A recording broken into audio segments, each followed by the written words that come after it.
Vous avez parlé. Cet été, vous avez l'ensemble des groupes. L'ensemble des groupes. Droit.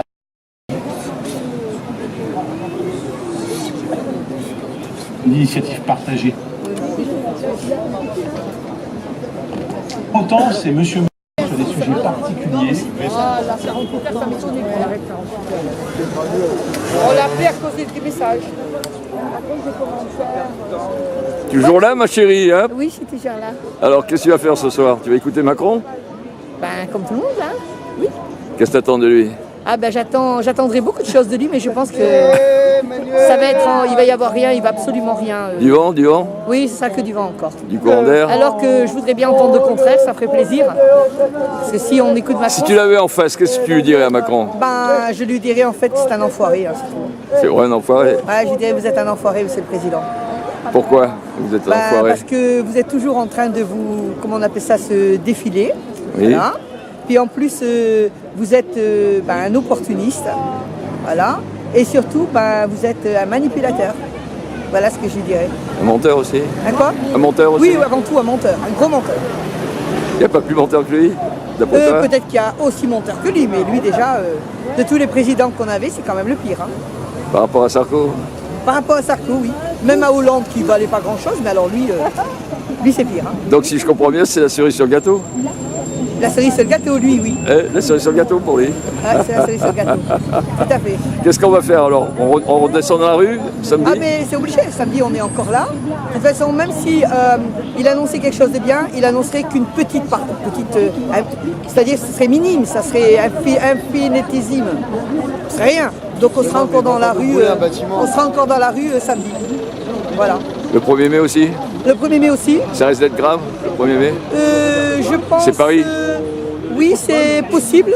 Si c'est pas le 1er mai, ça sera dans les semaines à venir. Hein. Parce que ça va empirer, la violence va quand même aller, ça va en escalade. Hein. Oui. Voilà, parce qu'il y a des personnes qui étaient pacifiques, il y a des personnes qui étaient contre la violence et qui maintenant, petit à petit, dérapent vers la violence. Donc c'est symbolique de... Ça a un sens, quoi. Qui récolte à la tempête? Voilà. Qui sème le vent, récolte qui sème le verbe plutôt, récolte la pompe. Exactement, c'est exactement ça, oui. C'est ce qu'il a fait jusqu'à maintenant? Oui, et puis avec Notre-Dame de Paris, ça, c'est grave. Je pense que tout ça, c'est que du pipeau. C'était prévu à l'avance. C'était prévu, d'après vous, à l'avance? Je pense. Pourquoi? Puisqu'ils avaient déjà vendu le parvis à Auchan. Ah. Il fallait faire des travaux pour faire toute la partie souterraine pour 2024. 2024, oui, c'est les Jeux Olympiques qui arrivent, c'est bien sûr. Ça, Notre-Dame ne rapportait rien à Paris. Oui, rien. Là, s'ils ont, je pense, ce qu'ils vont faire, c'est qu'ils vont faire une structure en verre à la place du toit, Oui. tout en métal et en verre, pour pouvoir accueillir du monde. Et voilà. Et ça va être plus. Donc on revient pas à l'original, d'après vous? Pas du tout. Ouais. En 5 ans, c'est pas possible. C'est pas possible en 5 ans. Et oui, il dit 5 ans justement pour les Jeux Olympiques. Ouais. Il y a bien calculé son comme coût. ça avait été vendu, le parvis a été vendu pour Auchan à l'époque, du temps de Hollande, pour pouvoir faire les travaux comme ils veulent le faire en souterrain devant le parvis, il fallait que la cathédrale soit fermée. Donc, tout est une machination politique, ils nous prennent vraiment pour des ânes. Oui, ils prennent les Français vraiment pour des imbéciles. Hein. Dire leur part de vérité, proposer, réfléchir. De notre pays, aux côtés des maires, sur la fonction qui est également la mienne, du renseignement. J'ai beaucoup appris et cette fierté que j'évoquais m'a convaincu d'une chose. Nous sommes les enfants des Lumières. La jalousie de l'autre, mais bien plus dans la juste compréhension de ce que nous sommes et des défis qui sont devant nous. Alors qu'un profond sentiment d'injustice, injustice fiscale, injustice territoriale, injustice sociale. Ce sentiment est là, il est installé, il faut lui apporter une réponse. Ensuite, le sentiment de manque de considération. Beaucoup de nos concitoyens qui ne se sentent pas respectés dans leur quotidien, dans ce qu'ils vivent, par nos institutions, parfois notre organisation collective, nos manières de décider, de faire. Mais l'ensemble de ceux qui sont élus exercent des responsabilités, représentent, parfois même cherchent à décrypter l'actualité. Il est difficile de construire quelque chose lorsque la confiance n'est pas rétablie à l'égard de celles et ceux qui doivent être des tiers de confiance ou qui décident dans la société. Un sentiment d'abandon. Sentiment d'abandon qui se nourrit à l'école. Les personnes vivant en situation de handicap, qui ont dit aussi tout ce que la société avait d'obéissance. Celles et ceux qui travaillent dans les grandes villes où on a créé l'essentiel des emplois ces 20 dernières années, mais n'ont pas les moyens d'y vivre et habitent parfois à 3/4 d'heure ou 1 heure de route sans qu'il y ait de transport collectif. Voisins. Donc les résultats commencent.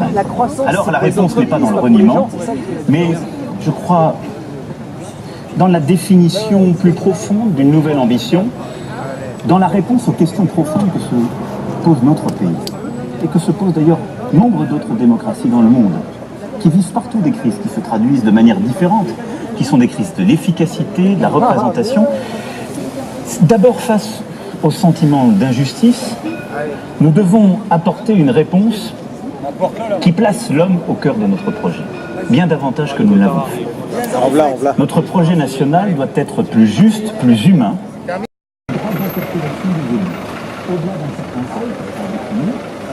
D'habitude, c'est toujours le même, c'est Martial. Il nous faut aller plus loin. N'approchez pas du micro. Le discours n'est pas fini. Une première réaction sur ce que vous avez dit. Avec aussi une meilleure Écoutez, comme on avait dit mardi à la réunion, on ne voulait pas écouter, mais finalement, il n'y a que les ABC qui ne changent pas d'avis.